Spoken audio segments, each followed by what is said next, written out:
and welcome to another gameplay review on the Virkayu gameplay channel. And in this one we have Canyon on TALIYAH to show us how insanely powerful she actually is and can be. One of the original classic snowballing, omnivore-ish type junglers, when they buffed her clear, brought back that Q2 volley to stun monsters where the boulder stuns the monsters, you thought maybe this would make it more accessible for the general population.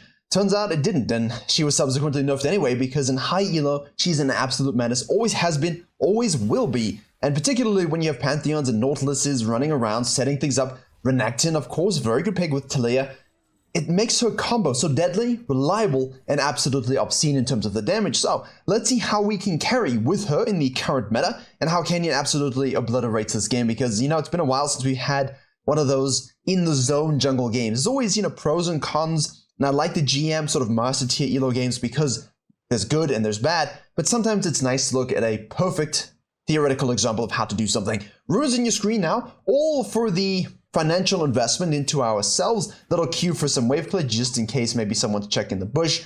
Don't forget, Diana, Echo, Belveth, Viego, Warwick, Votherbear all now have Zarda GG live companion guides with my ganking tier list, live in-game tips telling you how to play the champion and the jungle. And I will be releasing TALIYAH soon, as well as many, many more over the next few weeks. So click those links below, keep your eyes on it for your particular champion, and hopefully it can take you to the next level, much like we're going to see here. The solo Raptor start is something I absolutely love, because when you're TALIYAH, having a red Raptor's Grump is definitely possible, but you don't really want to play into the predictability of it. And if you can solo and let your Renekton go do the business against AA Trox, and you can let your bot lane kind of handle their business as well so that you have easier ganks early, I think it's a really good strategy. And here we're doing the Raptor's red Grump with the same principle, but now is it TALIYAH doing red side solo? Is she doing blue side? And obviously when you go leashless, people typically think, Raptor's red Krugs, maybe top lane, especially with the Renekton setup. You can do a few mind games here. So the Flexi Clear, very good.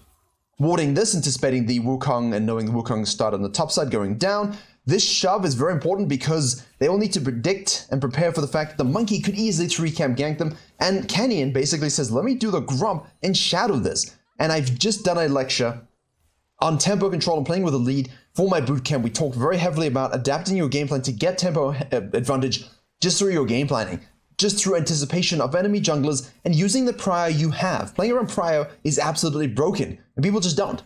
And I don't know why. Is the time invest here worth it? Well, if the crab's going to come up, we can just float on up and do it. Wukong shows mid lane, and now we're in a bit of a situation in Canyon. Woof, flashing kills, here we go. They think, okay, TALIYAH hasn't shown. Wukong's mid lane. Wukong's top side.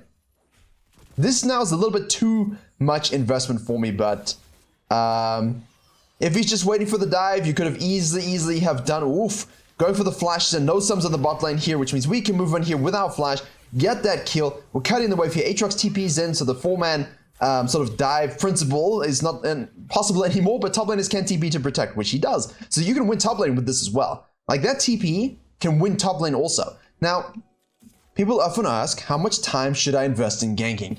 Here it's really interesting because that was a lot of time, but we were trying to anticipate the Wukong doing some sort of short clear into the bottom lane. I don't like it. I'm not going to lie to you. I don't think in the majority of your games you should do this because 1, enemy junglers don't have great game plans. Excuse me, hit the mic.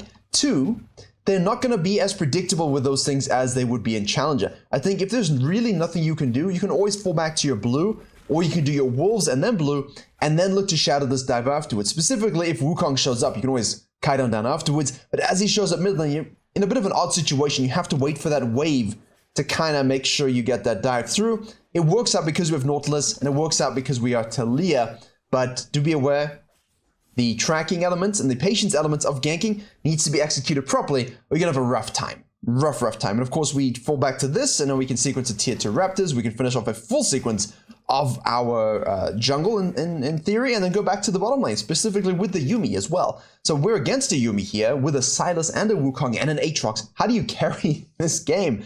We're still ahead on farming tempo because the Wukong spent a bit of time getting himself juiced on kills. That's something you're going to need to keep an eye on. And here now you see the Wukong clearing away this ward, and that's 22 CS. We see him cut into the Raptor, so we know he's doing the Raptors. That'll be 26 when he finishes the Raptor camp. He can sequence on up 30, 34 gang top lane.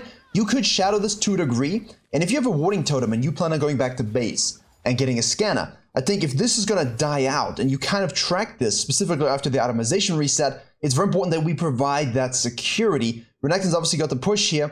And shadowing this, even though we have him base, is absolutely fine. Can we get out ahead of the Wukong with this low Aatrox having the knowledge that he has no TV? Renekton just goes straight.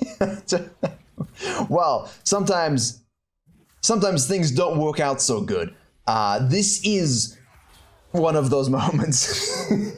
I was just going to say you can leave the ward in base, you know, you don't have to actually always be there for these plays. But yeah, in theory, if you can beat him 1v1 and get in there, go for this, go for the dive. But the fact of the matter is the Sheemblers do long swords, and we had nothing. So that's a high-risk play. It's an extended sequence we don't want to really encourage. And now, obviously, our camps are going to be spawning from bottom to top side. That Grump is up as well. So not the best early game execution, actually, but Canyon likes to really limit Tessa's pathing in that way.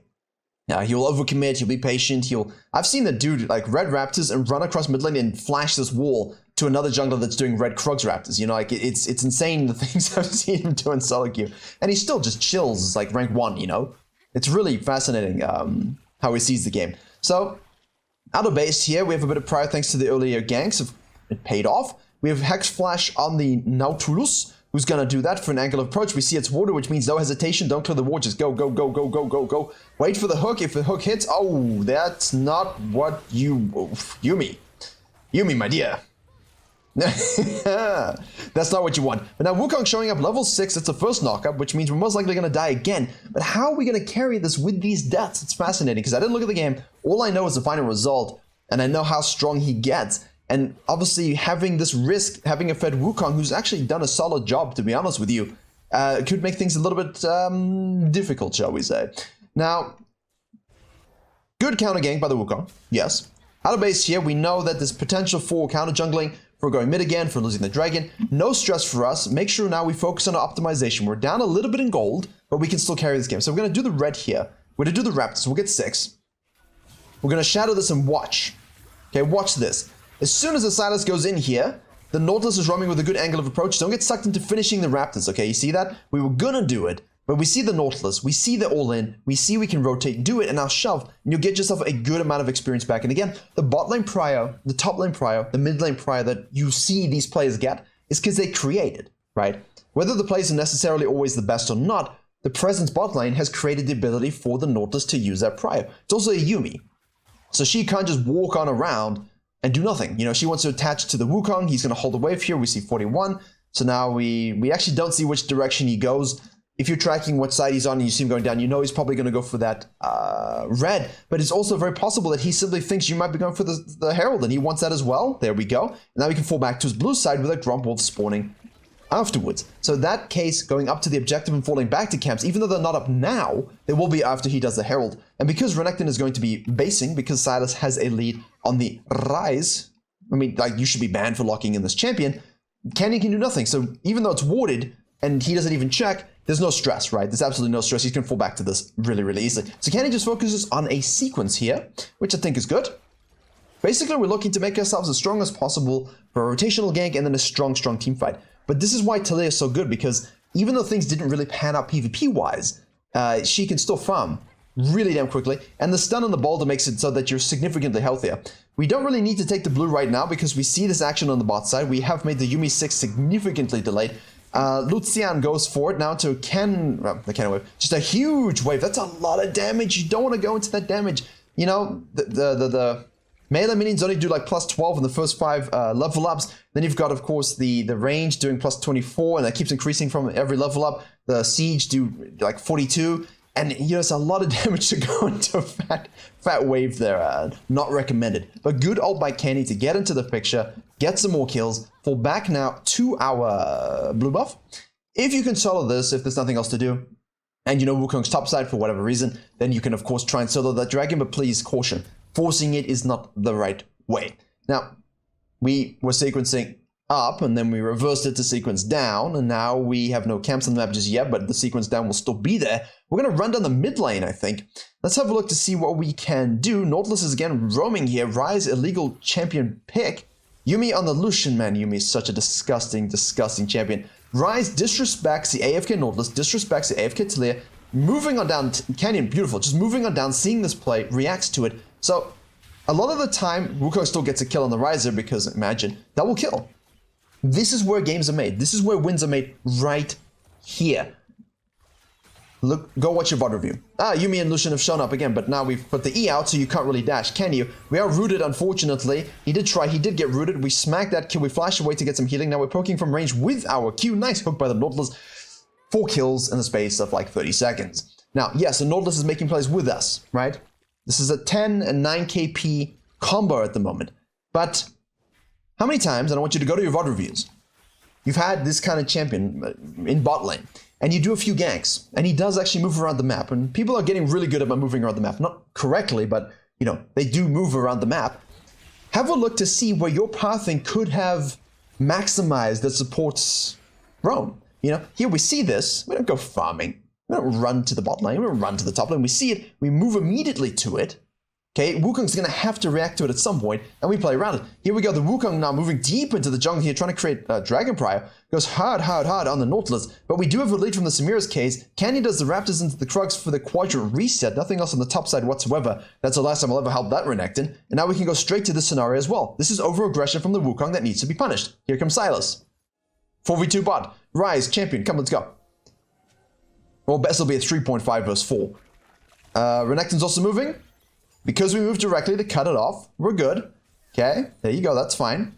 We see the Silas moving away. A little bit of caution. Where is the Wukong? Is he on my Grump? Drag the Grump down. Good pathing principles being used every single time he does. That's the thing. You want to kite it down to avoid the fight, but sometimes a thief is just a thief. No, that's unfortunate. But we're 6-2-3. All because we saw the roam, we played off of the roam, and then we just mechanically outplay people. A little lucky with the flash.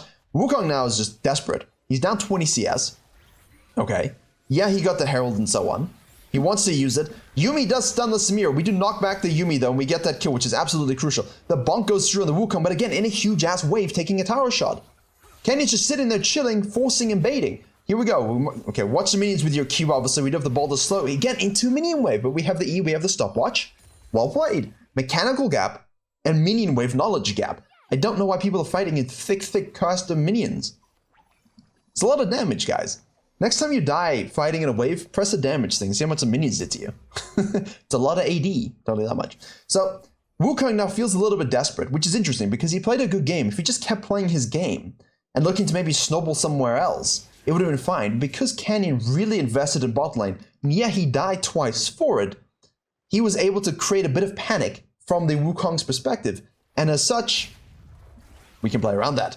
Now, we go to the top side here. We knock back WE combo into the red, the Raptors spawn, we snack this one, that's 10 stacks on the seal, we have Ludens into Zonias, Nautilus again moves to the mid lane, we ult that one, he ults back, again, great roam, and this roam is 100% created by the bot lane presence, and again, instead of going to Krugs, we react and we rotate, Wukong is still able to get one through, we knock him back, now we can just chase him down with some Qs, another double kill. Being present, rotating to things, forcing enemy junglers to make desperation PvP plays, and just reacting to how your people move around the map is how you carry. We walked over Ward, they see us. He should have noticed that. Does it matter at this stage? Could just do a dragon. Little blind knowledge. I think you could just clear this, take this. He shows up here, you kill him. Or you could just go straight for the dragon should you want. But I don't think really anyone's thinking about the dragon win con. But we will do it now. This is good. But that's the thing, huh? That's the thing. I mean, playing around what is, not what should be, is absolutely fundamental. And when you can play off of your team and get free kills, why don't you? A lot of times people are just ostrich jungling, you know, your head's in the sand, you're sequencing, you know, some coach somewhere told you just to get 12 CS a minute without playing the game. You can get 8-9 CS a minute while having 60% KP pretty easily if you just play in flow and react to things that you can actually impact. Like this, so many double kills just from being present. And Kenny's really good at that. Really good at that. Always has been. Here we go. Do we really want to wait for the blue? Ideally, no, but sometimes we clear so fast. We have to. We have to. It do be that way. Now, the turret is destroyed. That's great. Top lane turret is destroyed as well, despite the Renekton's shortcomings. You still have a shit ton of CS. Now we can move to the top side. Yuumi is stuck on the Lucian. She'll probably shift on over to the Wukong soon, one would think. Unfortunately for our ADC. Cut through, a little safe. We know the river is open, so you don't want to just walk past blind spots here unless it's warned because you do need that assistance. 045 Riot says, let's do the Herald, and you're like, well, that's about as much as you are good for, good sir. Chucking out the Qs over the wall. Silas is bot lane now. These two here. Wukong's lacked a lot of presence. Now, I haven't been specifically tracking him because I'm just kind of looking at what the Taliyah is going off of. It's good to... Oh, thank you so much. Appreciate that. He hasn't had the same sort of presence, has he? He's sort of dove into fights and tried to make plays, but there doesn't seem to be like this intentional, I'm going to snowball this lane, I'm going to look for this play, I see this happening, I'm going to rotate to it. He just sees Nautilus and just like, oh, I better ult in and save the day. You know, he's really just wandering around now. There's no sense of cohesive game plan or what kind of pathing he needs to do in order to win. And that's a big difference when you have a good early game. Again, that's what the lecture in the bootcamp was about. You know, we talked about playing with this lead. The Wukong did not do anything he should have done. Now here we move into the one who's split off. That's very, very crucial. When you have a split team comp like 3-1, go to the one, kill him, and now you can turn in a 4v3 against the rest of the team who are most likely chasing. Great use of the zone there by the Taliyah's E on the Aatrox. Now we're just chasing down from the back line with the Rise. Keep chucking your Qs, keep chucking your Qs, and the boulder is beautiful and slow. Pull the trigger. You see that? No hesitation. Ah, we're ulting in. Can we kill the... Rise is going. Fine, take the tower. Careful. Now we can't take... Bro. Alright then. So, this is crucial. I think a lot of low elo junglers, specifically Taliyah players, don't use this. You see the guy split off here by himself, just lay the E and go. Like, he can't dash, right? He's screwed. She's an anti-mobility champion hugely. And you've got your dash, dash, dash, dash. It's great against this particular team comp. And the Ludens obviously just one-shots them, and you one-shot the camps now too. So we are 12, 2, and 5 at 17 minutes. That's a kill a minute. Nautilus is 17 KP as well. Great roams created by our investment early. Definitely risky, you know, but the tracking was on point. We know where you started. We know what he wanted to do. We try to get ahead of it. And usually, even if you don't play perfectly, if you try to make the right decisions and you're in the right place, you'll find yourself getting benefits, you know, typically, especially against bad junglers. Bottom side again, using that lead extended sequence. This is what Canyon's good at. He'll think about going back to base, and then he'll just kind of cut in and counter jungle. Trappings.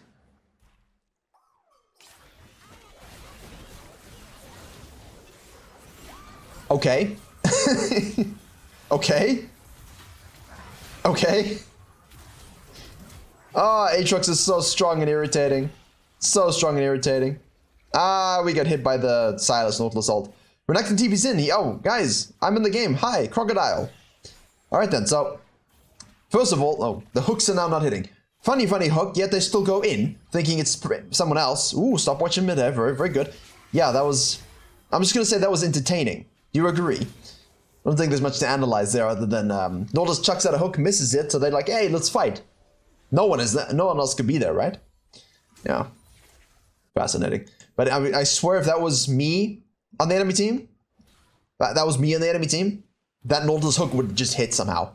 Absolutely would just hit, and you die. So Rise overcommits and then gets collapsed upon, which is basically the most common thing that could possibly happen to you. We leave the base here. Someone's going to be overcommissioning to push up the vision line for the dragon, which means you can just do a little J cut, you know, cutting through, auto attacks, Qs. J cut's just like where you kind of kite down and do this like a little J, right? So we kind of just do a mini little hook out of base. Don't go farming necessarily, but we one-shot the wolf camp anyway. Push towers, towers, towers, towers, towers. Silos, ça va. And the ult comes through, and the knockup comes through, and he is there, and he is stunned, and he is dead. Man, any sort of point-and-click CC with a Taliyah on your team, so fun. So fun. And again, you gotta play off of it. Gotta be able to hit it, too. Over the wall here, very, very nice. They're pushing this up here. Rise now kills the Aatrox, so... I don't know. I don't like it when it's on my team, but, you know, it always ends up doing something somehow. I actually had a split pushing Rise the other day. He was like 2 and 15, just running it down in solo queue. And he just split pushing. And I've seen this in someone else's game as well. It's a little weird, actually. Just using his ult to split push, and we just have to play around it. But, yeah, wasn't so bad. It was annoying, but better than the Trinity I had, who went like 1-12 in lane. The RNGs did not bless him, so... Yeah, at least you've got the point-and-click CC with Taliyah. That's the most important thing. That's all he's good for. Lucian goes in. Yuumi goes in. Also used. Shield bow is procced. Nautilus ult on the side here on the Wukong. Uses the E to space out the team and keep them split. Silas goes backline. Gets absolutely melted because he's too deep. Yuumi jumps on the Wukong, who is also too deep. Now he dies. She's disconnected. She's going to be killed. Rise is going to ult through. The Lucian is going to ear of the wall, but he dies, and he was going to miss it anyway. Really, really well-played team fighting. I think it's such a fundamental aspect of this video, and I think they're surrendering here, that I don't think anyone's really talking about. So I just want to talk about this a little bit. You know, look at this. She's out of position. He's ulting. They're trying to make the pick. It's a desperation pick, right? What does the Nautilus do? Low elo Nautilus, he would just focus straight up, really narrow visioned on this. A high elo Nautilus sees the flank from the Wukong be incredibly dangerous if they overcommit here, because he's just going to yeet in. Aatrox does have TP available and is up. Renekton currently is basing and doesn't have TP, so we don't have the numbers advantage here. We need to play it perfectly. And Samira is low, and her Shibo is getting procced before she can actually fight. So this is crucial, right? All of this recognition is absolutely fundamental, and you do need to notice it, especially as it's TALIYAH in the backline here. So what happens is, he ults and turns into the Wukong to stop the flank engage immediately. Alright, Samira can then play off of that. This E then is split off based on this to get the zone. So now no one can dash into them on the backline. Here comes Ryze as well. Renekton then is there. We see the Aatrox bot lane, so we know he's not TPing in. That is not going to happen whatsoever. So we know it's a straight 4v4. Okay, Silas goes over the backline now just to try get in, seeing the low target, but now he's too deep, and the E has completely zoned the Lucian and the Yuumi from the fight. Silas goes too deep. Wukong now goes too deep, trying to just get the kill on the Samira, which he does, but it doesn't really matter because they blow up Silas, then they blow up the Wukong. Yuumi jumps on the Wukong to try and save him, but it's too late, and now everyone's out. So the Nautilus and the TALIYAH straight up 2v8 this game. Straight up, the whole thing was just a complete clinic on 2v8. Little risky, don't like the time waste too much, but in this situation, once he goes mid lane and fists up here, there's no loss, right? Because you know you're going to have prior for this, should you want it. Okay, and the Wukong can't afford to now go down there, so you do get that advantage. And if he does take this, you can always take this, and loop up to the top side, or you just sequence if you don't care about the crab at all. So in the end, it does work out. A little bit of a messier, skirmishing early game. The Wukong just didn't do anything necessary to win, but there you go. Pretty solid game, 974 damage dealt, 715 gain, not a lot, but useful first strike. Dark Harvest is probably better for most of your games. Do think this is a champion people should be playing because you see the skill expression in teamfighting and in jungling. Thank you very much for watching. Hope you enjoyed and learned something. Don't forget the Zara GG guides for every jungler coming very soon, and as always, I will see you all in the next tutorial. I couldn't decide whether to frown or smile.